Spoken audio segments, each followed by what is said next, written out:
A brisa suave que entrava pela janela da biblioteca trazia consigo o perfume adocicado das gardênias do jardim, um aroma que, por 42 anos, fora o cheiro do meu lar, da minha segurança, da minha vida com Roberto. Eu, Helena, aos 67 anos, encontrava-me sentada em minha poltrona de veludo verde musgo, um livro de poesias de Adélia Prado esquecido no colo. Meus olhos, porém, não viam as palavras impressas. Eles estavam perdidos na dança lenta das sombras que o entardecer projetava sobre o tapete persa, um presente de casamento de meus falecidos pais. Cada fio daquele tapete parecia conter uma memória, uma risada, uma conversa sussurrada na calada da noite. E era exatamente essa a tapeçaria da minha vida que eu sentia esgarçar-se, fio a fio, de maneira quase imperceptível, mas inegável. Roberto e eu havíamos construído um império, não um império de tijolos e argamassa, embora nossa casa em um dos bairros mais nobres de São Paulo pudesse ser considerada um palacete para muitos, mas um império de respeito mútuo, de cumplicidade, de uma parceria que era a inveja de todos os nossos amigos. Conhecemo-nos na universidade. Eu, uma estudante de letras, sonhadora e idealista. Ele, um jovem e ambicioso estudante de engenharia civil, com um brilho nos olhos que prometia o mundo. E ele me deu o mundo, ou pelo menos a versão do mundo que eu aprendi a amar. Viagens à Europa, jantares nos melhores restaurantes, a educação dos nossos 2 filhos, Ricardo e Beatriz, nas melhores escolas. Roberto era um provedor exemplar, um homem cujo nome era sinônimo de integridade no competitivo mercado da construção. Nossos filhos já eram adultos, casados e com suas próprias vidas. Ricardo, um advogado renomado, morava em Londres com a esposa e meus 2 netos, Lucas e Gabriel. Beatriz, uma médica pediatra dedicada, vivia aqui mesmo em São Paulo, a poucas quadras de nós, com seu marido, Pedro, e minha neta, a pequena Sofia. Éramos uma família de comercial de margarina, como costumava brincar Beatriz. E no centro de tudo, estávamos eu e Roberto, o casal de ouro, o Porto Seguro. Mas as águas desse porto, antes tão plácidas, começaram a se agitar. Eram pequenas ondulações a princípio, coisas que uma mulher casada há tanto tempo poderia facilmente descartar como cansaço, estresse do trabalho, a inevitável monotonia que se instala mesmo nos casamentos mais sólidos. Roberto, que sempre fora meticuloso com seus horários, começou a ter reuniões de última hora, que se estendiam pela noite adentro. O celular, antes um objeto esquecido sobre a mesa de cabeceira, agora vivia em seu bolso, com a tela sempre virada para baixo. E havia o perfume, um perfume feminino, sutil, floral, mas decididamente não o meu. Uma vez, ao abraçá-lo quando chegou tarde, senti o cheiro em seu paletó e perguntei, com a maior naturalidade que consegui fingir: "Que perfume gostoso, querido. É novo de alguém do escritório?" Ele se enrijeceu por um instante, um microsegundo de pânico em seus olhos, antes de sorrir e dizer: "Ah, deve ser da Sandra, minha nova secretária. Ela exagera um pouco na dose." Sandra, um nome que ele nunca havia mencionado antes. Eu conhecia todos os seus funcionários de longa data. Conhecia suas esposas, seus filhos. Sandra era uma novidade preocupante. A dúvida, uma vez plantada, é como uma erva daninha. Ela cresce silenciosamente, suas raízes se aprofundando na alma, sufocando a confiança, envenenando as memórias. Comecei a observar Roberto com outros olhos, não mais com os olhos da esposa apaixonada, mas com os de uma detetive relutante. Notei como ele sorria para o telefone, um sorriso que não era para mim. Notei as pausas em suas frases quando eu entrava inesperadamente em seu escritório em casa. Ele se tornou mais cuidadoso, mais polido. Elogios que antes soavam espontâneos agora pareciam ensaiados. "Você está linda hoje, Helena", ele dizia, mas seus olhos não encontravam os meus. Eram palavras vazias, conchas sem pérolas. A solidão começou a se instalar. Uma solidão a 2. A mais cruel de todas. Estávamos no mesmo ambiente, mas em universos paralelos. Nossas conversas, antes rios caudalosos de ideias e sentimentos, tornaram-se riachos rasos de trivialidades. O tempo, o trânsito, as notícias do jornal. A essência do que éramos estava se evaporando. E o pior era o silêncio. Um silêncio pesado, carregado de palavras não ditas, de perguntas não feitas. Eu temia a resposta. E ele, evidentemente, temia a pergunta. Minha melhor amiga Lúcia, uma viúva espirituosa e pragmática que conheço desde o primário, foi a primeira a perceber minha angústia. Estávamos tomando nosso chá da tarde, uma tradição de décadas, em sua varanda ensolarada. "Helena, você está mais quieta que o normal", disse ela, seus olhos astutos perscrutando meu rosto. "Aconteceu alguma coisa?" Eu hesitei. Admitir minha suspeita em voz alta a tornaria real. concreta, mas o peso em meu peito era insuportável. Lúcia, eu acho que o Roberto está tendo um caso. As palavras saíram como um sopro, quase inaudíveis. Lúcia não demonstrou surpresa, apenas pousou sua xícara de porcelana com uma delicadeza deliberada e estendeu a mão sobre a mesa, segurando a minha. Sua pele era quente e reconfortante. O que te faz pensar isso, querida? Ela perguntou, sua voz suave, mas firme. Eu desabafei. Falei sobre as reuniões tardias, o celular escondido, o perfume estranho, a distância emocional. Cada detalhe que eu vinha colecionando e analisando em silêncio. Lúcia ouviu pacientemente, sem interromper, seu rosto uma máscara de empatia. Quando terminei, um silêncio se instalou entre nós, apenas quebrado pelo canto de um bem-te-vi no jardim de Lúcia. Homens são criaturas previsíveis, Helena. Ela disse por fim com um suspiro. Eles acham que estão sendo espertos, mas deixam rastros como elefantes em uma loja de cristais. A questão não é se você está certa. A questão é, o que você vai fazer a respeito? A pergunta de Lúcia ecoou em minha mente por dias. O que eu iria fazer? A imagem de uma confrontação explosiva, de pratos quebrados e gritos, me causava repulsa. Isso não era eu. Eu era uma mulher de estratégia, de palavras, de controle. Sempre fui. Em casa, na educação dos filhos, na administração das nossas finanças pessoais. Eu era a mente calma por trás da força impetuosa de Roberto. E se ele estava jogando um jogo, eu precisava aprender as regras e jogar melhor. Decidi que a emoção crua seria minha ruína. A raiva, a dor, o sentimento de traição. Tudo isso era real e avassalador, mas precisava ser contido, canalizado. Como Napoleon Hill ensina em seus livros, que Roberto tanto admirava e que eu mesma li por curiosidade, todo revés carrega consigo a semente de um benefício equivalente. Qual seria o benefício aqui? A liberdade? A redescoberta de mim mesma? A chance de expor a hipocrisia que se instalara em meu lar? Eu ainda não sabia, mas sabia que precisava de provas. Provas irrefutáveis. Não para jogá-las na cara dele em um acesso de fúria, mas para tê-las como minha carta na manga, meu trunfo em uma negociação que eu sabia que seria a mais difícil da minha vida. O planejamento começou a tomar forma em minha mente. Uma teia complexa de observação e dedução. A era digital, que tanto parecia facilitar a infidelidade de Roberto, também seria minha aliada. Ele, da geração do telefone fixo e das cartas, era um amador no mundo da tecnologia. Eu, por outro lado, sempre curiosa, havia feito cursos de informática com meus netos. Aprendi a navegar pelas nuvens e redes sociais com uma fluidez que o surpreenderia. Ele subestimava minha inteligência, minha capacidade de adaptação. Todos subestimavam a mulher de 67 anos, a dona de casa, a esposa do Dr. Roberto. E essa seria minha maior vantagem. Meu primeiro passo foi discreto. Certa noite, enquanto Roberto dormia profundamente, um sono pesado, talvez de consciência tranquila ou de exaustão de uma vida dupla, peguei seu celular da mesa de cabeceira. Meu coração batia descompassado, não pelo medo de ser pega, mas pela iminência da descoberta. A senha. Ele sempre usara a data do nosso aniversário de casamento. Tentei. Senha incorreta. Tentei a data de nascimento do Ricardo. Nada. Da Beatriz? Nada. Uma onda de frio percorreu minha espinha. Ele havia mudado. A data que por décadas simbolizara nossa união fora descartada. Era mais um elo rompido. Respirei fundo, acalmando a trepidação em minhas mãos.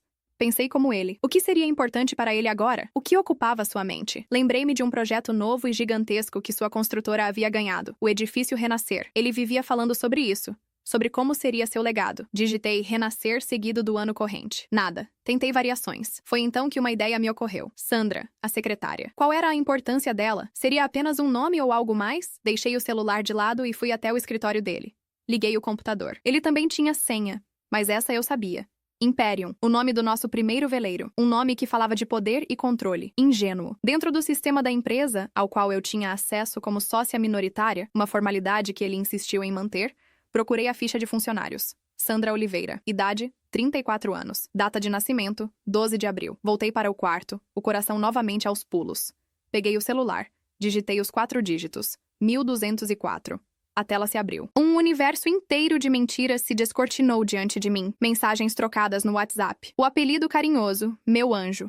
Fotos. Muitas fotos. Sandra em um restaurante que ele me disse que estava fechado para reforma. Sandra em um fim de semana na nossa casa de campo, em Itaipava. Uma viagem que ele alegou ser de pesca com os amigos. Vi uma foto dela, sorrindo, sentada na minha poltrona favorita na varanda, com a minha manta de cachemire sobre os ombros. A violação era tão profunda, tão desrespeitosa, que o ar me faltou. Senti uma náusea súbita. Não era apenas a traição sexual. Era a profanação do nosso espaço, da nossa história, dos nossos símbolos. Respirei fundo, forçando o ar para dentro dos pulmões. A dor era uma faca afiada, mas a clareza que veio com ela era cristalina. Eu tinha o que precisava. Mas ao invés de sentir um desejo de vingança, uma calma fria tomou conta de mim. Uma calma estratégica. Coloquei o celular de volta no lugar, exatamente como estava.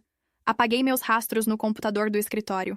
Voltei para a cama e deitei ao lado do homem que era, ao mesmo tempo, meu marido e um completo estranho. Olhei para seu rosto adormecido, tão familiar e agora tão repulsivo. A batalha não seria travada com gritos e acusações. Seria um jogo de xadrez. E eu, a rainha subestimada, estava pronta para dar o checkmate. A reação dele, quando soubesse que eu já sabia, não seria apenas de surpresa. Seria, como diriam meus netos, épica, e eu me certificaria disso. Os dias que se seguiram à minha descoberta noturna foram um exercício de autocontrole sobre-humano. Cada manhã eu acordava ao lado de Roberto, o cheiro de seu sabonete e loção pós-barba misturando-se ao veneno da traição que agora impregnava o ar do nosso quarto. Eu o via se arrumar para o trabalho, escolhendo suas gravatas de seda, ajustando o nó com a mesma precisão com que construía suas mentiras. E eu sorria. Um sorriso sereno. O mesmo sorriso que eu lhe dera por mais de 4 décadas. Era o sorriso da esposa devotada, da companheira de uma vida. Mas por trás desse sorriso, minha mente trabalhava incessantemente, como um mecanismo de relógio suíço, calculando cada movimento, antecipando cada reação. Roberto, alheio à tempestade que se formava sob a calmaria da minha fachada,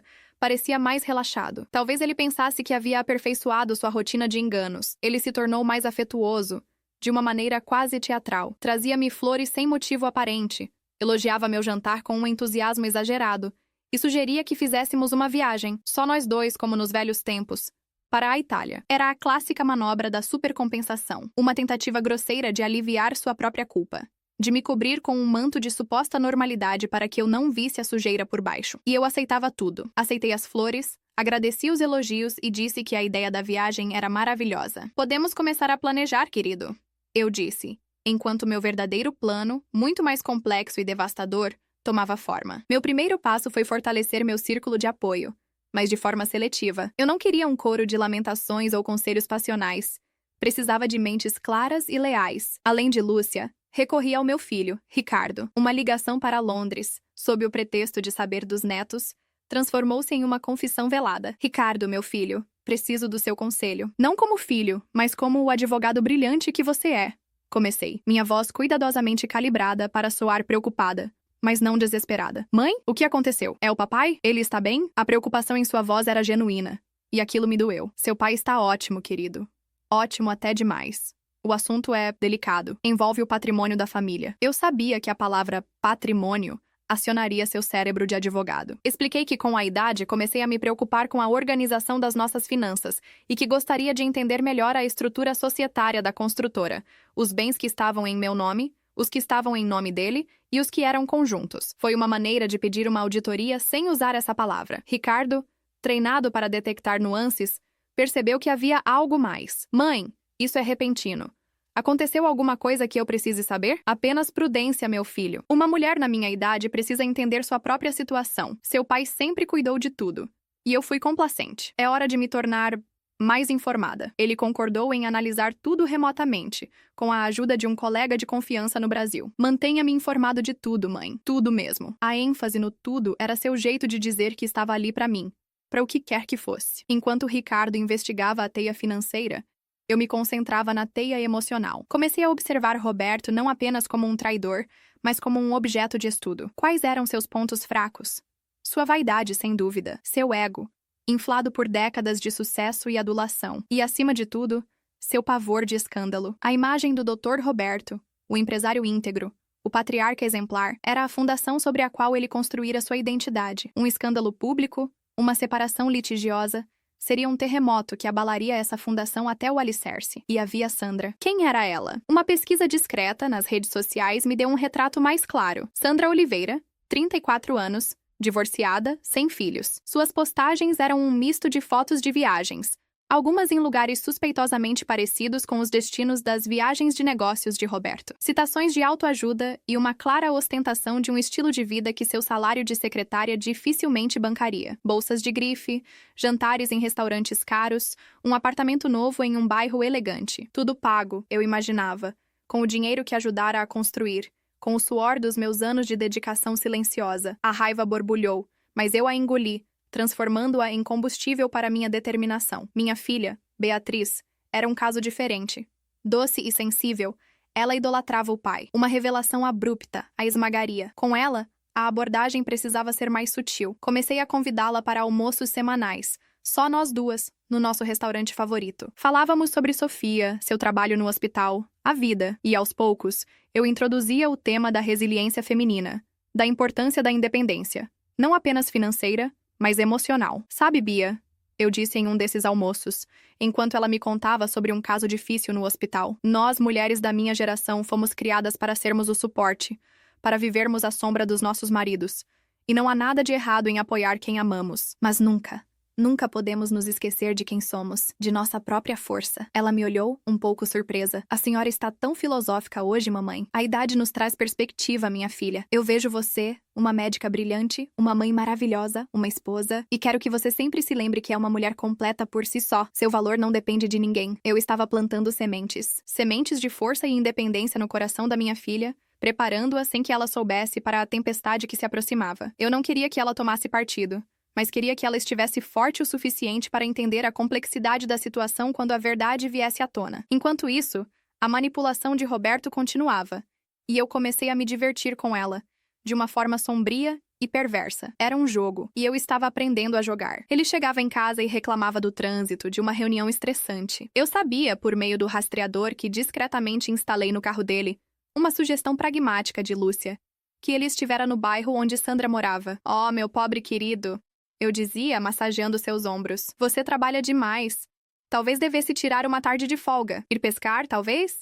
Você não vai pescar há tempos. Seu corpo ficava tenso sob minhas mãos por um segundo. É uma boa ideia, Helena. Talvez na próxima semana. Ele acreditava que estava me enganando, mas era ele o enganado. Cada palavra minha era calculada. Eu estava construindo uma narrativa. A narrativa da esposa dedicada e um pouco ingênua, que se preocupava com o bem-estar do marido sobrecarregado. Era a personagem perfeita para o meu ato final. A informação de Ricardo chegou 2 semanas depois, em um e-mail criptografado. O relatório era detalhado e alarmante. Roberto, nos últimos 2 anos, vinha sistematicamente desviando fundos da empresa para uma conta pessoal que eu desconhecia. Pior, ele havia reestruturado alguns ativos, colocando propriedades valiosas, incluindo nossa casa de campo em Itaipava, em nome de uma holding recém-criada, cujos beneficiários não eram claros. A compra do apartamento de Sandra também estava lá, disfarçada como um investimento imobiliário da empresa. A traição financeira era, de certa forma, mais dolorosa que a emocional. Era um plano frio, calculado,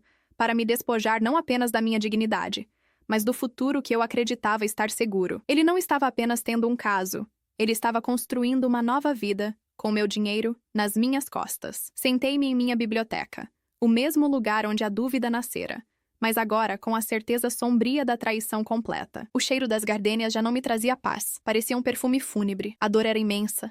Um oceano escuro e gelado. Eu me permiti afundar nele por um momento. Chorei. Chorei pela jovem sonhadora que se casou com um ambicioso estudante de engenharia. Chorei pelos 42 anos de memórias agora manchadas. Chorei pela família que eu acreditava ter. Mas, como ensina a sabedoria que vem com a idade, o fundo do poço é um lugar sólido para se apoiar e pegar impulso. Após as lágrimas, veio a clareza. Uma clareza gélida e afiada como um bisturi. O plano de Roberto era me deixar. Ele estava preparando o terreno para uma separação onde ele sairia com a maior parte do patrimônio e uma nova vida, enquanto eu ficaria com as migalhas e um coração partido. Ele contava com minha ignorância financeira, com meu temperamento pacífico, com meu amor pela família que me faria evitar um escândalo a todo custo. Ele me subestimou, e essa seria sua ruína. Com o dossiê de Ricardo em mãos, eu tinha tudo. As provas da infidelidade. As provas da traição financeira. A manipulação era clara como o dia. Agora, eu precisava desenhar o cenário para a confrontação. Não seria uma discussão acalorada na sala de estar. Seria um evento cuidadosamente orquestrado, no meu tempo, nos meus termos. Liguei para Beatriz. Bia, querida, seu pai e eu estávamos pensando, que tal um jantar especial no próximo sábado? Só a família.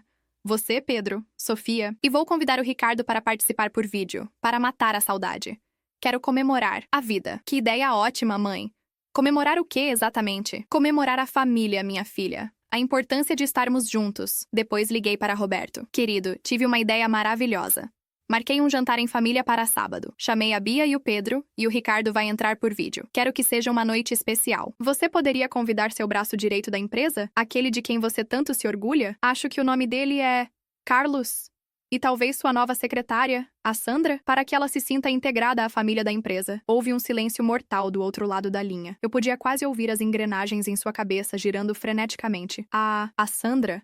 Por que a Sandra? Helena, sua voz era um fio. Ora, querido, eu disse, com a voz mais doce e inocente que consegui produzir. Você disse que ela é uma funcionária tão dedicada que tem te ajudado tanto com o projeto Renascer. Pensei que seria um gesto simpático.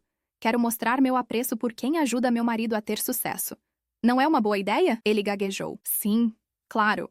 Uma ótima ideia, Helena. Vou falar com ela. A isca fora lançada. A armadilha montada. O palco para o ato final estava sendo preparado. E eu, a diretora e atriz principal desta peça dramática, sentia um calafrio de antecipação. A reação dele não seria apenas épica, seria a justa colheita de tudo o que ele havia plantado. A semana que antecedeu o jantar foi a mais longa da minha vida. Eu me movia pela casa como uma atriz nos bastidores, verificando cada detalhe do cenário, ensaiando minhas falas em silêncio. A casa, que antes fora o palco da minha dor silenciosa, agora se transformava na arena da minha vindicação. Cada objeto polido, cada flor arranjada, era parte da minha estratégia. Eu queria que o ambiente estivesse impecável, um reflexo da vida perfeita que Roberto acreditava estar projetando para o mundo, um contraste gritante com a demolição que eu estava prestes a executar. Roberto estava visivelmente nervoso. Ele me observava com uma curiosidade desconfiada, como um animal que sente o cheiro de uma armadilha, mas não consegue localizá-la. Ele tentou por diversas vezes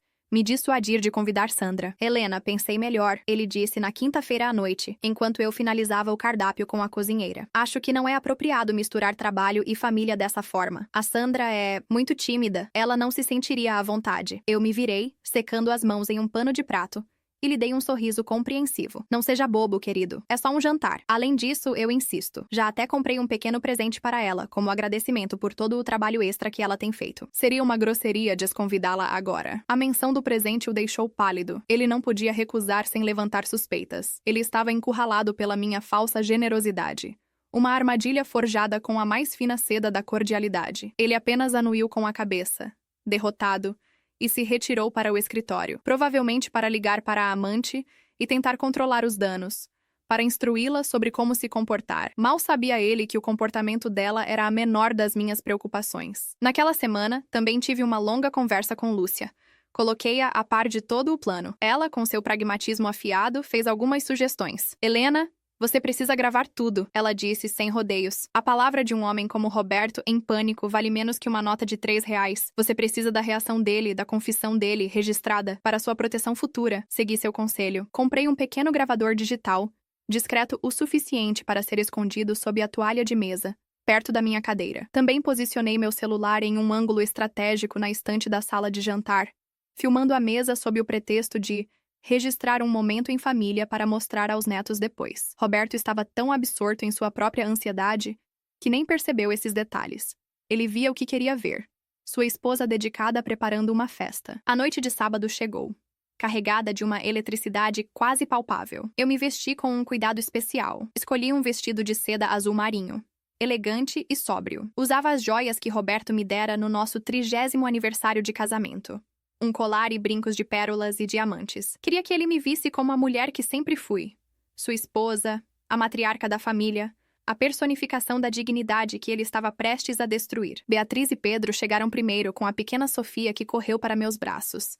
A presença dela era um bálsamo e um lembrete do que estava em jogo. A inocência da minha neta era um contraste doloroso com a teia de enganos que estava prestes a ser desfeita. Então, a campainha tocou. Meu coração deu um salto, mas mantive a compostura. Era Roberto, que havia saído para resolver uma coisinha rápida no escritório, acompanhado de uma mulher visivelmente desconfortável. Sandra Oliveira era exatamente como eu a imaginava pelas fotos, mas em pessoa, sua juventude e sua beleza tinham um quê de vulgaridade. Ela usava um vestido vermelho, justo demais, curto demais para um jantar em família. Seu sorriso era forçado, seus olhos fugiam dos meus, Ela segurava uma garrafa de vinho caro, provavelmente um presente instruído por Roberto. Eu a recebi com um sorriso caloroso.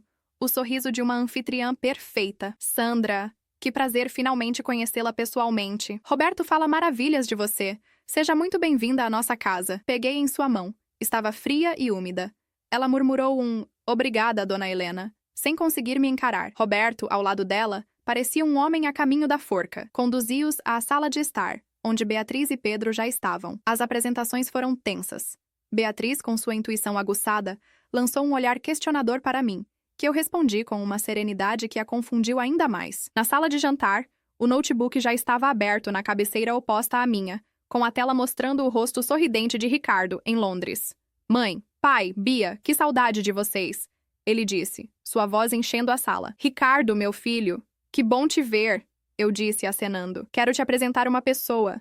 Esta é Sandra, a secretária do seu pai, que tem sido um braço direito para ele." Ricardo, que estava a par de tudo, desempenhou seu papel com maestria. "Muito prazer, Sandra. Meu pai realmente precisa de pessoas competentes ao seu lado." O elogio vindo do filho advogado pareceu relaxar Roberto um pouco. Sentamo-nos à mesa. Eu na cabeceira, Roberto na outra. Beatriz e Pedro de um lado. E Sandra, deliberadamente, eu a coloquei ao meu lado, de frente para Beatriz. O gravador estava ligado. O celular, filmando. O palco estava montado. O jantar começou com uma conversa forçada. Falamos sobre o trabalho de Pedro, sobre as travessuras de Sofia, sobre o clima em Londres. Roberto bebia seu vinho mais rápido que o normal. Sandra mal tocava na comida, respondendo às minhas perguntas educadas com monossílabos. "Então, Sandra", comecei, com um tom amigável, "o projeto Renascer deve ser muito exigente. Roberto chega em casa exausto. Você deve trabalhar muitas horas extras." "Ah, sim, é um projeto grande", ela gaguejou olhando para o prato. "E essas viagens de negócios devem ser cansativas também. Itaipava, por exemplo. É uma cidade linda, mas imagino que trabalhar lá no fim de semana seja puxado." Naquele momento, um garfo caiu no prato de Roberto com um barulho estridente. Ele me fuzilou com os olhos. Sandra ficou branca como a toalha de mesa. Beatriz parou de comer e olhou de Sandra para seu pai, a confusão em seu rosto dando lugar a uma suspeita terrível. Eu continuei, meu tom ainda perfeitamente calmo. "Mas vale a pena, não é? O sucesso tem seu preço. E Roberto sempre foi um homem generoso com quem o ajuda. Aquele apartamento novo em que você está morando, por exemplo. Um belo investimento imobiliário da empresa, não é mesmo?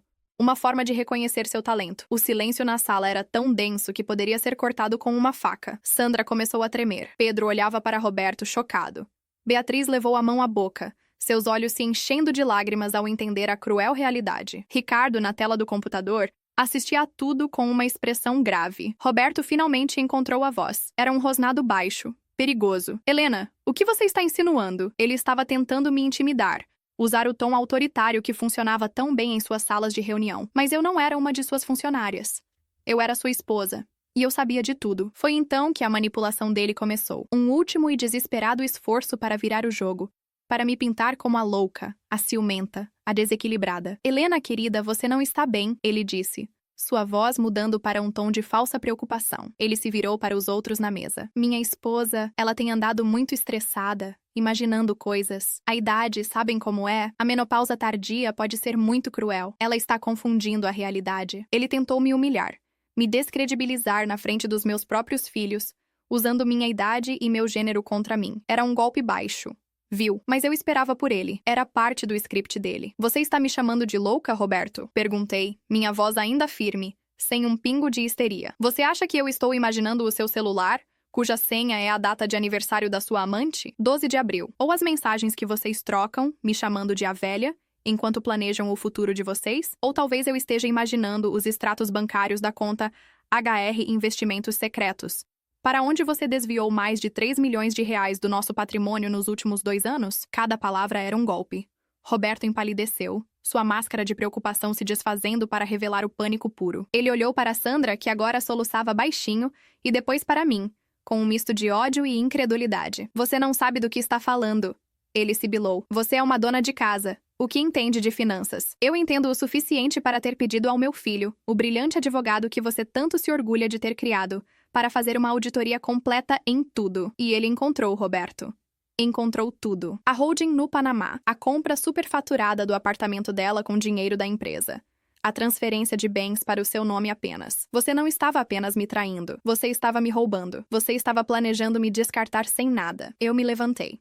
peguei um envelope que estava ao meu lado, na pequena mesa de apoio. E como eu sei que a sua palavra não vale nada, eu preparei um pequeno resumo.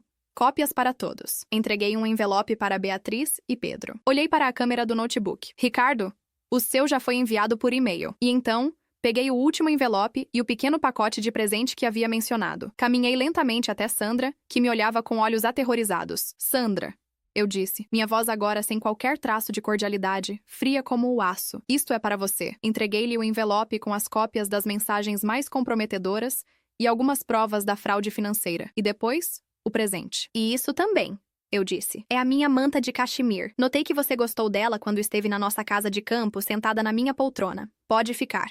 É um prêmio de consolação. Porque a partir de hoje, a vida de luxo que ele te prometeu acabou. A reação dele. A reação que eu esperei e planejei. Não foi um grito. Não foi uma explosão. Foi algo muito mais profundo. Muito mais épico. Roberto me olhou. Seu rosto, antes um mapa de arrogância e controle, desmoronou. Foi como assistir a um edifício implodir em câmera lenta. A cor sumiu de sua pele. A mandíbula caiu. Os olhos se arregalaram em um terror abjeto.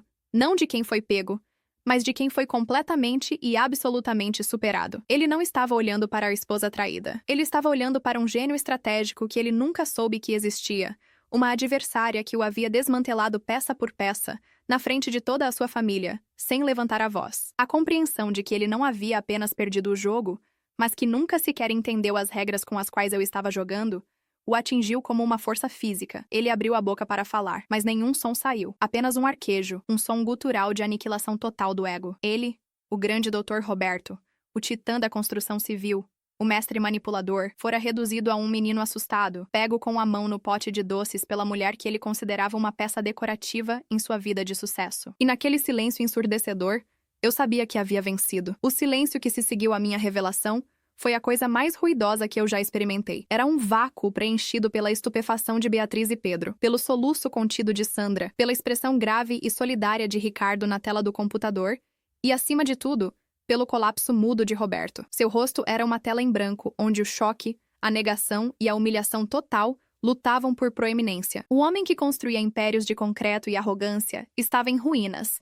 demolido não por uma explosão, mas pela precisão cirúrgica da verdade. Beatriz foi a primeira a quebrar o feitiço. Ela se levantou, as lágrimas escorrendo silenciosamente por seu rosto. Ela não olhou para o pai. Seu olhar estava fixo em mim. Uma mistura de dor pela traição paterna e uma admiração recém-descoberta pela força da mãe. Ela caminhou até mim e me abraçou com força. Eu sinto muito, mãe. Eu sinto tanto. Ela sussurrou em meu ouvido. Aquele abraço era tudo o que eu precisava dela naquele momento. Apoio, não julgamento. Pedro, sempre o mais calmo e ponderado, levantou-se também. Ele colocou a mão no ombro de Beatriz e depois olhou diretamente para Roberto, seu sogro, com uma decepção fria e inequívoca. Acho que é melhor nós irmos, ele disse, sua voz firme. Bia, vamos pegar a Sofia. Ele não precisava dizer mais nada. Sua saída era uma sentença. Sandra, por sua vez, parecia ter encolhido na cadeira. Ela olhou para Roberto, esperando talvez uma defesa, uma ordem, qualquer coisa. Mas ele estava catatônico, incapaz de articular uma única palavra. Vendo-se abandonada, ela pegou sua bolsa, o envelope e a manta de cachemir que eu lhe dera. Um troféu humilhante, e levantou-se. Ela não ousou olhar para mim. Passou por Roberto como se ele fosse um fantasma e saiu apressadamente da sala de jantar, seus passos ecoando no mármore do corredor, até o som da porta da frente se fechando com um clique suave. Final. Agora, restávamos apenas eu, Roberto e o rosto de Ricardo na tela. Meu filho, a milhares de quilômetros de distância, finalmente falou. Sua voz de advogado ressoando com autoridade. Pai, eu vi e ouvi tudo. O conselho que eu te daria como profissional é que você não diga uma única palavra sem a presença do seu advogado. Mas o conselho que eu te dou como filho é que você não tem nada a dizer que possa justificar isso. Nada. Roberto finalmente se moveu. Ele levantou a cabeça lentamente e me encarou. A humilhação em seus olhos começou a dar lugar a algo mais feio. A raiva do animal encurralado. A manipulação havia falhado. A negação era impossível. Então restava o ataque. Você... Ele começou... A voz rouca, trêmula de fúria contida. Você planejou tudo isso. Essa humilhação pública. Você destruiu esta família. Eu o encarei sem recuar. Minha calma era minha armadura. Eu não destruí nada, Roberto. Eu apenas acendi a luz. A escuridão, a mentira, a podridão. Tudo isso já estava aqui, criado por você. Você destruiu esta família no momento em que decidiu que seu ego era maior que seus votos, que sua ganância era mais importante que sua integridade. Você achou que eu era tola. Você apostou na minha ignorância e no meu silêncio. Foi um erro de cálculo. Sua vadia vingativa. Ele cuspiu as palavras. O verniz de civilidade finalmente se quebrando por completo. Não se atreva a falar assim com a minha mãe. A voz de Ricardo trovejou do computador, gelada. Acabou, pai.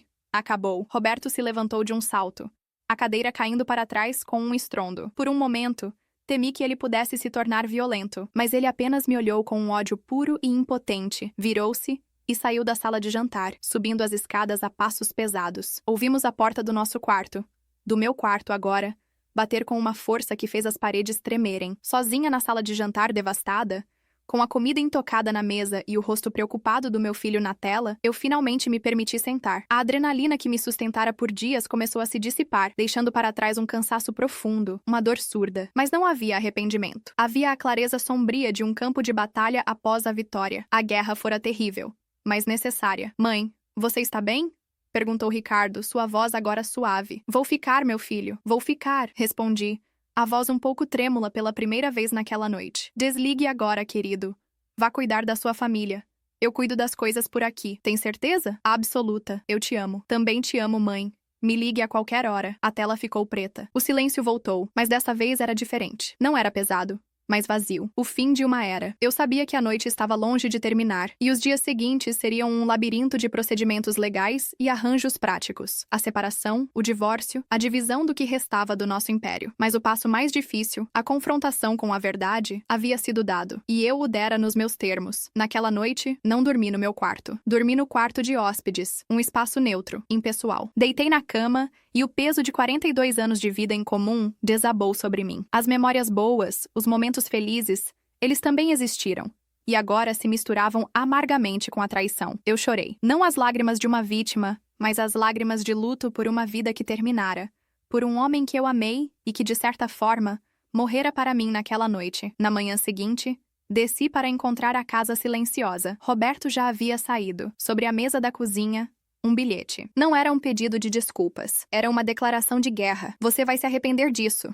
Estava escrito em sua caligrafia elegante e presunçosa. Eu peguei o bilhete, amassei-o e joguei no lixo. O arrependimento era um luxo que ele não podia mais me causar. Os dias que se seguiram foram, como previsto, um turbilhão. Roberto contratou um dos advogados mais agressivos da cidade, conhecido por táticas de intimidação. Minha primeira reunião foi com o advogado que Ricardo me indicou, Dr. Alencar, um homem sereno e experiente, cujo olhar transmitia calma e competência. Entreguei a ele o dossiê completo, o relatório financeiro de Ricardo, as cópias das mensagens e, o mais importante, a gravação de áudio e vídeo do jantar. Enquanto o Dr. Alencar analisava o material, sua expressão passava de séria para impressionada. Ao final, ele tirou os óculos e me olhou por cima da mesa de mogno de seu escritório. Dona Helena, em 30 anos de prática em direito de família, raramente vi um caso tão bem documentado. O que a senhora fez foi de uma precisão estratégica notável. A tentativa dele de alegar insanidade ou desequilíbrio emocional,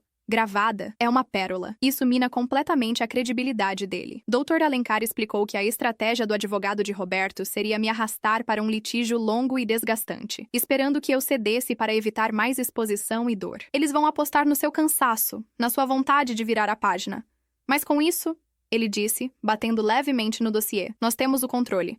Podemos definir os termos da negociação. E foi exatamente o que aconteceu. A primeira proposta do advogado de Roberto foi insultuosa. Ofereciam-me a casa principal, uma pensão generosa e uma pequena fração das ações da empresa, em troca do meu silêncio e de um acordo de divórcio amigável, sem culpa. Dr. Alencar e eu rimos. Nossa contraproposta foi baseada na realidade dos fatos. Exigimos a restituição integral dos valores desviados, com juros e correção. Exigimos 50% de todos os bens, incluindo a holding no Panamá e o valor de mercado da construtora. Deixamos claro que, se eles recusassem, o vídeo e o áudio do jantar, juntamente com as provas de fraude financeira e evasão fiscal, seriam anexados ao processo, tornando-o público. A menção à publicidade e às implicações criminais da fraude foi o checkmate. O pavor de Roberto pelo escândalo, seu ponto fraco que eu havia identificado desde o início, era a nossa maior arma. A imagem do Dr. Roberto seria manchada para sempre. Seus negócios, dependentes de credibilidade e confiança, sofreriam um golpe fatal. A negociação, que poderia ter se arrastado por anos, foi resolvida em menos de um mês. Roberto cedeu em quase todos os pontos. Ele lutou, gritou, ameaçou através de seus advogados. Mas no final, ele não tinha escolha. Ele estava preso na armadilha que eu, com paciência e dor, havia construído para ele. Assinar os papéis do divórcio foi um momento estranho. Estávamos na mesma sala, na mesa de conferências do escritório do Dr. Alencar, mas não trocamos uma única palavra. Eu o olhei do outro lado da mesa. Ele parecia envelhecido, derrotado. A arrogância se fora, substituída por um ressentimento amargo. Ele não me via com ódio, mas com uma espécie de espanto temeroso. Ele estava olhando para a mulher que ele pensou conhecer por 42 anos, e percebendo que não a conhecia de forma alguma. Ao final, quando tudo estava assinado, levantei-me para sair. Ele permaneceu sentado, olhando para os papéis que selavam o fim da nossa vida juntos e a derrota de seus planos. Por um breve instante, senti uma pontada de pena. Mas então me lembrei da foto de Sandra na minha poltrona, da frieza de seus desvios financeiros, de sua tentativa de me declarar louca na frente dos meus filhos. A pena evaporou, substituída pela certeza de que eu fizera o que era necessário para sobreviver e para proteger meu futuro. Saí do prédio do escritório e respirei o ar da cidade. O ar parecia mais leve, mais limpo. Eu não me sentia eufórica ou feliz. Sentia-me em paz. Uma paz conquistada a um custo altíssimo, mas ainda assim, paz. A jornada fora longa e excruciante, mas ao me recusar a ser uma vítima, ao usar minha inteligência e minha força interior como armas, eu havia reescrito o final da minha própria história. O império de Roberto havia ruído, mas o império interior da minha dignidade e resiliência, estava mais forte do que nunca. Nos meses que se seguiram à assinatura do divórcio, mergulhei em um processo de reconstrução, não de paredes ou de finanças, mas de identidade. Por mais de 4 décadas, eu fui Helena, a esposa de Roberto. Meu ritmo, minhas atividades sociais, até mesmo meus pensamentos, eram de alguma forma moldados em torno dessa definição. Agora, eu era apenas Helena. A redescoberta de quem era essa mulher, sozinha, foi uma jornada tão desafiadora quanto a batalha que eu acabara de travar. A casa, que eu insistia em manter no acordo, parecia grande e vazia. Cada cômodo ecoava com memórias, algumas doces, outras agora dolorosamente manchadas. Por um tempo, vaguei por ela como uma fantasma, sentindo a ausência de uma vida que não existia mais. O cheiro das gardênias no jardim, antes um consolo, agora parecia um lamento. Foi Lúcia, com sua sabedoria prática, que me sacudiu do torpor. Helena, esta casa não é um mausoléu, é sua tela em branco, disse ela, durante um de nossos chás da tarde, agora servidos na minha sala de jantar, a mesma do confronto. Pinte-a com novas cores. Jogue fora o que te lembra dele. Mude os móveis de lugar. Faça dela o seu território. Segui o conselho dela. Comecei uma reforma. Não uma grande obra, mas uma transformação sutil e significativa. A biblioteca, o santuário de Roberto, foi o primeiro lugar. Doei a maioria de seus livros de engenharia e negócios para uma universidade. As pesadas cortinas de veludo foram substituídas por linho claro, que deixava a luz entrar. A sua imponente escrivaninha de mogno foi vendida, e em seu lugar, coloquei uma confortável chaise longue e estantes repletas dos meus clássicos da literatura, de arte e de história. O espaço, antes sombrio e masculino, tornou-se meu refúgio luminoso. Um lugar para ler, ouvir música e simplesmente ser. Fiz o mesmo com o resto da casa. O quarto principal foi redecorado em tons de azul sereno e branco. Vendi o veleiro Imperium, um símbolo da arrogância dele. E com o dinheiro, comprei um pequeno e moderno carro elétrico, algo que eu sempre quis e que ele sempre desdenhou como brinquedo. Cada mudança era um ato de recuperação, de reivindicar o espaço físico e, por extensão, o meu espaço interior. Minha relação com meus filhos também se aprofundou e se transformou. Beatriz, livre da imagem idealizada do pai, começou a me ver como uma mulher completa, com forças e vulnerabilidades. Nossos almoços se tornaram mais íntimos, mais honestos. Falávamos de tudo.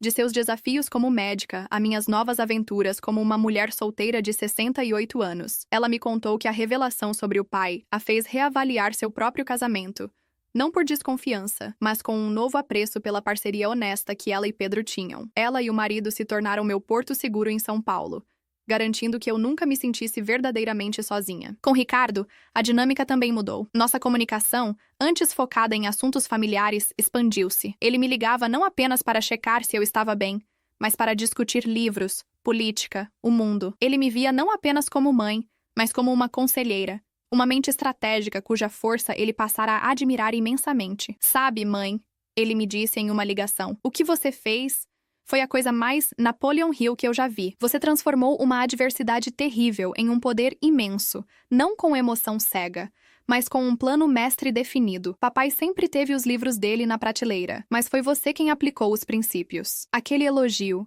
vindo do meu filho, significou mais para mim do que qualquer acordo financeiro. Significava que ele via e entendia a essência da minha jornada. A transformação da dor em poder, da vítima em estrategista. Financeiramente, eu estava mais segura do que nunca. Sob a orientação de um consultor financeiro recomendado por Ricardo, comecei a administrar ativamente meu patrimônio. Descobri um talento inesperado para investimentos, um interesse que Roberto nunca me incentivou a explorar. A independência financeira me deu uma nova liberdade. Viajei, não para os destinos luxuosos e previsíveis que Roberto escolhia, mas para lugares que sempre sonhei conhecer. Fui ao Peru e caminhei pelas ruínas de Machu Picchu, sentindo a energia ancestral daquele lugar. Fiz um cruzeiro pelo Nilo, maravilhada com a grandiosidade dos templos egípcios. Em cada viagem, eu não estava apenas vendo o mundo, estava me encontrando. Claro, havia dias difíceis, dias de solidão, de melancolia. A traição de uma vida inteira não é algo que se cura da noite para o dia. Às vezes, uma canção no rádio ou o sabor de um vinho me traziam uma lembrança agridoce, e os olhos se enchiam de lágrimas. Mas eu aprendi a acolher esses momentos, a entendê-los não como fraqueza, mas como parte do processo de luto e cura. A dor era o preço da liberdade, e eu estava disposta a pagá-lo. Quanto a Roberto, as notícias que me chegavam eram esparsas, principalmente através de conhecidos em comum. O escândalo, mesmo abafado pela rapidez do acordo, deixou marcas. Sua reputação na indústria foi abalada. A história, embora não detalhada publicamente, vazou nos círculos certos. Ele não era mais o empresário inatacável. Era o homem que foi enganado pela esposa, dona de casa. A humilhação foi seu castigo mais duradouro. Soube que ele e Sandra não duraram muito. Sem o fluxo de dinheiro e o status que Roberto proporcionava, a relação, construída sobre uma base tão frágil, desmoronou. Ele tentou manter a construtora, mas sem o capital que foi obrigado a me restituir e com a confiança do mercado diminuída, a empresa começou a enfrentar sérias dificuldades. O império estava em franco declínio. Ele se tornou um homem amargo, isolado, uma sombra do titã que um dia fora. Certo dia, cerca de um ano após o divórcio, eu estava em uma galeria de arte no bairro dos Jardins, apreciando uma exposição de uma jovem artista brasileira. Ao me virar, dei de cara com ele. Foi um encontro casual, inesperado. Ele estava mais magro, com os ombros curvados. A arrogância em seu olhar fora substituída por um vazio. Ele me viu. O pânico e o constrangimento cruzaram seu rosto. Ele fez um movimento como se fosse se virar e fugir, mas algo o deteve. Ele apenas ficou parado, olhando para mim. Eu, por outro lado, senti uma calma surpreendente. A mulher que um ano antes teria o coração disparado de dor ou raiva, agora sentia apenas distanciamento. Ele era um estranho. Um personagem de um capítulo encerrado da minha vida. Dei-lhe um leve aceno de cabeça, um gesto de reconhecimento educado, sem calor nem frieza, e continuei meu caminho pela galeria, meu foco voltando para a arte nas paredes. Não olhei para trás para ver sua reação, não importava mais. A reação dele, a épica, a que importava, já havia acontecido naquela sala de jantar. Aquela fora a reação que selou seu destino e libertou o meu. Ao sair da galeria, o sol da tarde de São Paulo aqueceu meu rosto. Eu respirei fundo. A vida era diferente agora. Não era a vida que eu planejara aos 20 e poucos anos, mas era a minha vida. Uma vida forjada no fogo da adversidade, construída sobre as fundações da resiliência, do autoconhecimento e de uma força que eu nunca soube que possuía. Eu não era mais a esposa de alguém, a sombra de alguém. Eu era a Helena, e pela primeira vez em muito tempo, isso era mais do que suficiente. Era tudo. A jornada de redescoberta pessoal que se seguiu ao divórcio foi menos uma linha reta e mais uma espiral ascendente. Havia momentos em que eu parecia revisitar velhas dores, mas sempre de um ponto de vista mais elevado, com mais sabedoria e distanciamento. A transformação da minha casa foi um espelho da minha transformação interior. Onde antes havia o peso do passado, agora havia a leveza do presente. A biblioteca, agora meu espaço favorito, tornou-se o centro da minha nova vida social. Comecei a organizar pequenos saraus literários, convidando amigos, vizinhos e até mesmo os novos conhecidos que fazia em minhas viagens e cursos. Lúcia era minha co-anfitriã entusiasmada, sempre pronta com um comentário espirituoso para quebrar o gelo. Nesses encontros, a casa se enchia de risadas, de debates acalorados sobre livros, de música e de novas energias. Eu estava tecendo uma nova tapeçaria de memórias, vibrante e cheia de vida. Um dos projetos mais significativos que abracei foi a criação de uma pequena fundação. Com uma parte do patrimônio que recuperei, estabeleci um fundo para fornecer bolsas de estudo para mulheres mais velhas, que, como eu, se viram em uma encruzilhada na vida e desejavam voltar a estudar ou iniciar um novo empreendimento. A Fundação Fênix, como a chamei, era a materialização do princípio de Napoleon Hill, que tanto me guiara: transformar a adversidade em oportunidade. A primeira cerimônia de entrega de bolsas foi um dos dias mais emocionantes da minha vida. Ver os rostos daquelas mulheres, cheios de esperança e gratidão, me deu um senso de propósito que o dinheiro por si só jamais poderia comprar. Eu não estava apenas administrando um patrimônio, estava investindo na resiliência humana, no poder da segunda chance. Nesse período, recebi uma carta inesperada. Era de Sandra. A caligrafia era hesitante, muito diferente da mulher confiante que eu vira nas redes sociais. Na carta, ela não pedia perdão, pois sabia que não tinha o direito de fazê-lo. Em vez disso, ela contava brevemente o que acontecera depois daquele jantar. Roberto, em sua fúria e humilhação, a culpara por tudo. O apoio financeiro cessou imediatamente, e ele a descartou de sua vida com uma crueldade que a deixou atordoada. Ela perdeu o apartamento, o emprego e o status. A carta era um relato seco de sua queda, mas no final ela escreveu algo que me surpreendeu. Aquela noite foi a pior da minha vida, mas também foi a noite em que comecei a acordar. Sua força, Dona Helena, me assustou, mas também me mostrou o que significa ser uma mulher de verdade, não uma garota que depende de um homem. Eu estou recomeçando, do zero, fazendo um curso técnico. Só queria que a senhora soubesse. Eu li a carta várias vezes. Não senti compaixão, nem satisfação. Senti uma estranha sensação de ciclo completo. Minha ação, embora focada na minha própria sobrevivência, tivera um efeito colateral imprevisto, forçando outra mulher a confrontar a vacuidade de suas escolhas. Dobrei a carta e aguardei. Era mais um fio solto que a vida, à sua maneira, havia amarrado. Minha relação com Sofia, minha neta, também floresceu de uma maneira especial. Com mais tempo e disposição, tornei-me uma presença constante e ativa em sua vida. Não era apenas a avó que dava presentes e doces. Era a avó que a levava a museus, que lia histórias com vozes diferentes para cada personagem, que a ensinava a cuidar das plantas no jardim. Um dia, enquanto plantávamos mudas de lavanda, ela, com seus 6 anos de sabedoria, olhou para mim e disse: "Vovó, você parece mais feliz agora." A simplicidade daquela observação me atingiu em cheio. "Eu estou, meu amor. Eu estou." Respondi, beijando o topo de sua cabeça. As crianças, com sua percepção pura, muitas vezes veem a verdade que os adultos complicam. A questão do romance, ou da possibilidade de um novo parceiro, era algo que Lúcia frequentemente trazia à tona. "Helena, você é uma mulher bonita, inteligente, rica. Os homens fariam fila." Eu ria. "Lúcia, eu passei 42 anos em uma parceria.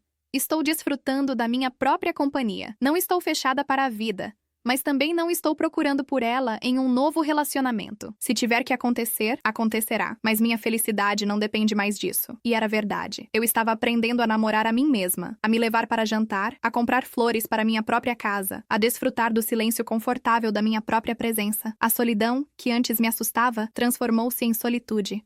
Um espaço rico e fértil para o crescimento pessoal. O epílogo da história de Roberto veio de forma discreta, através de Beatriz. Ele sofrera um revés financeiro significativo, forçado a vender a construtora por uma fração de seu valor antigo para cobrir dívidas. Mudara-se para um apartamento menor e vivia de forma reclusa. Beatriz o visitava por um senso de dever filial, mas as conversas eram difíceis, superficiais. Ele nunca admitiu seu erro, nunca pediu desculpas. Sua arrogância se transformara em um muro de amargura que o isolava de todos. "Às vezes, eu sinto pena dele, mãe", disse Beatriz um dia. "Ele está tão sozinho." "Eu entendo, minha filha", respondi segurando sua mão. "Mas a solidão dele é uma escolha. Ele a construiu, tijolo por tijolo, com as decisões que tomou. A minha, por outro lado, eu a transformei em liberdade." Essa era a diferença fundamental. Ele se tornou prisioneiro de seu passado, enquanto eu usei meu passado como um trampolim para o futuro. Em uma noite de verão, quase 2 anos após o divórcio, eu estava na minha nova biblioteca, a brisa noturna trazendo o perfume agora bem-vindo das gardênias e da lavanda que eu plantara com Sofia. Eu lia um livro de Mary Oliver, e um verso me chamou a atenção. "Diga-me, o que você pretende fazer com sua única, selvagem e preciosa vida?" Fechei o livro, olhando pela janela para o céu estrelado. A pergunta ecoou dentro de mim. O que eu pretendia fazer? Eu já estava fazendo. Estava vivendo, plenamente, autenticamente, corajosamente. A traição de Roberto e sua tentativa de manipulação foram o catalisador, o evento sísmico que demoliu a estrutura antiga e frágil da minha vida. Mas fui eu quem escolheu o que construir sobre as ruínas. A reação dele naquela noite de jantar fora, de fato, épica. Foi a implosão de um ego, a desintegração de uma farsa. Mas o que era verdadeiramente épico percebi naquela noite tranquila, não foi a queda dele, foi a minha ascensão. A jornada silenciosa e determinada da mulher que ele subestimou, a mulher que encontrou em si mesma a estrategista, a rainha e a arquiteta de seu próprio renascimento. E essa era uma história muito mais gratificante para se viver. A vida continuou a se desdobrar, não como um drama de alta tensão, mas como uma prosa rica e gratificante. Os dias eram preenchidos com as alegrias simples e profundas que eu mesma cultivara. A gestão da minha fundação, os almoços com Beatriz, as chamadas de vídeo com Ricardo e os netos em Londres, os saraus na minha biblioteca,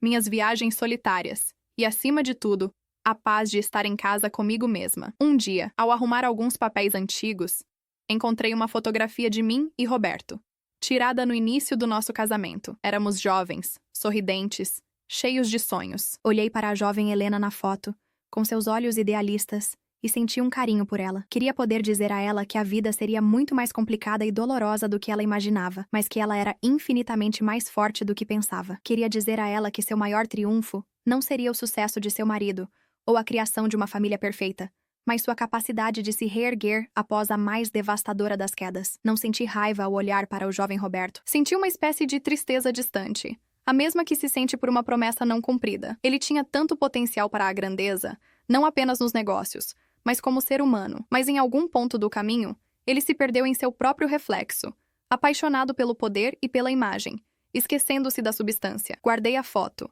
não para me apegar ao passado, mas para honrar a jornada. Cada parte dela, até mesmo a mais dolorosa, me moldara na mulher que eu era hoje. O tempo, o grande curador, continuou seu trabalho. As arestas da dor foram se suavizando, transformando-se em cicatrizes que contavam uma história de sobrevivência e força. A amargura deu lugar a uma aceitação serena da complexidade da vida e das pessoas. Em meu 70º aniversário, meus filhos organizaram uma festa surpresa no jardim da minha casa. Amigos, familiares, as mulheres da minha fundação, todos estavam lá. Lúcia fez um discurso engraçado e comovente. Meus netos fizeram uma apresentação musical desafinada e adorável. Ricardo e Beatriz falaram sobre a inspiração que eu me tornara para eles. Em meio a tudo aquilo, olhando para os rostos queridos sob as luzes do jardim, senti uma onda de gratidão tão intensa que me deixou sem fôlego. Eu havia enfrentado a traição, a manipulação, a humilhação. Eu havia perdido a vida que conhecia. Mas, no processo, eu havia ganhado algo muito mais valioso, a mim mesma. Mais tarde naquela noite, depois que o último convidado foi embora, fiquei sozinha no jardim silencioso. O aroma das gardênias e da lavanda era doce no ar. Olhei para a minha casa, iluminada e acolhedora, um reflexo do meu próprio espírito. Lembrei-me do título que mentalmente eu havia dado a este capítulo da minha vida. Ele me traiu e ainda tentou me manipular. Mas a reação dele quando soube que eu já sabia foi épica. Era um bom título. Capturava o drama, a reviravolta, a catarse. Mas agora, eu sabia que a história era muito maior do que isso. A reação dele foi apenas o ponto de virada, o clímax de um ato. O verdadeiro épico foi o que veio depois. Foi a longa e silenciosa reconstrução. Foi a descoberta da minha própria força. Foi a transformação da dor em propósito. A verdadeira história não era sobre a queda dele, era sobre como eu aprendi a voar. E com esse pensamento, um sorriso sereno se formou em meus lábios. Eu estava pronta para o que quer que o próximo capítulo trouxesse, sabendo que a protagonista desta história era, finalmente e inequivocamente, a autora de seu próprio destino.